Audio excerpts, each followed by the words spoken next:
Protected areas can really conserve biodiversity. Protected areas are the main feature of almost all national and international conservation strategies. Why were protected areas created? Well, they are established to maintain functioning natural ecosystems, provide refuges for species, and to conserve ecological processes, which find it difficult to survive in wider landscapes that have a variety of intense land use practices that threaten these values. Also, protected areas complement mechanisms to achieve sustainable outcomes and represent a commitment to future generations. Likewise, protected areas are home of many communities and indigenous people, which cultures depend on their natural systems. The importance and values of protected areas are related with cognitive development and aesthetic experiences, regulations, production, and protection of indigenous culture. Examples of cognitive development and aesthetic experiences are the resources that protected areas provide for education, recreation, tourism, and scientific researches. This last one is very important to understand the ecosystems and help us to learn how to use and manage natural resources in a sustainable way. Protected areas are important as well for its characteristic of regulation. Protected areas maintain a healthy living environment, for instance, improving the air quality. It's important for its production because protected area provides biological resources such as food, medicinal plants, wood, etc. and has an essential value for protection of indigenous cultures because many indigenous people live in protected areas and use it on a sustainable basis.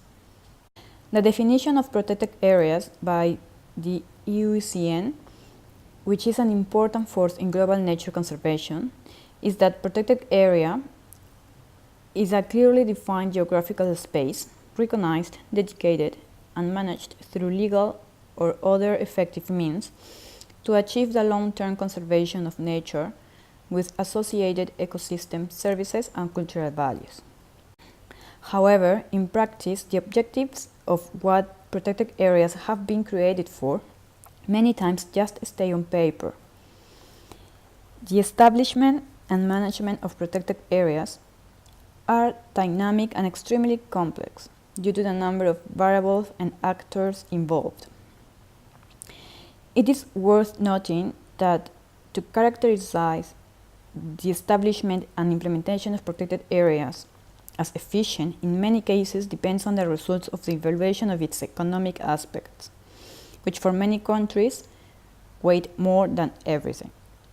Putting this type of guideline forward clearly shows that the effectiveness and efficiency of the master plans or management of a protected area will be challenging because can be influenced and framed by power relations and prevailing discourses.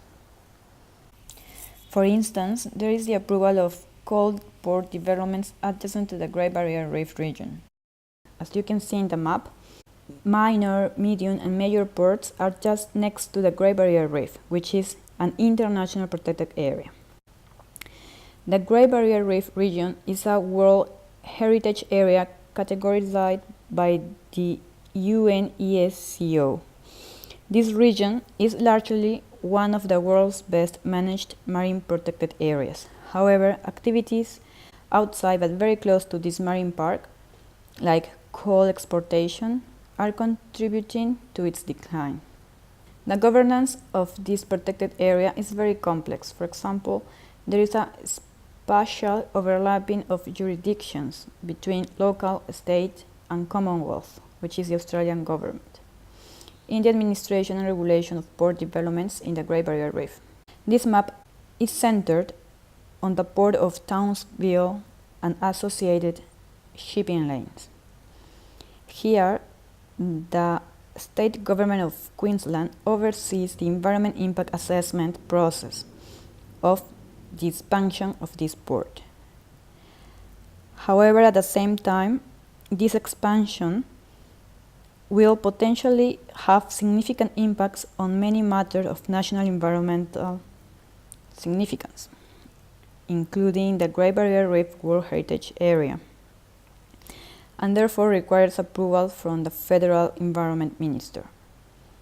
The port Townsville falls outside the boundary of the Great Barrier Reef Marine Park. Therefore, the dredge spoil grounds do not require a permit from the Great Barrier Reef Marine Park Authority, which is a Commonwealth statutory authority. However, the disposal of dredge material outside the port limits and within the Great Barrier Reef Marine Park requires a permit from the Townsville City Council and Queensland Government, which together regulate commercial waste derived from port facilities. However, the final decision about any port activity adjacent to the Great Barrier Reef is taken under the Australian Commonwealth legislation. Mentioning this, the Australian government has approved the project Growth Getaway in Abbott Point, which was approved in 2015 and is currently underway.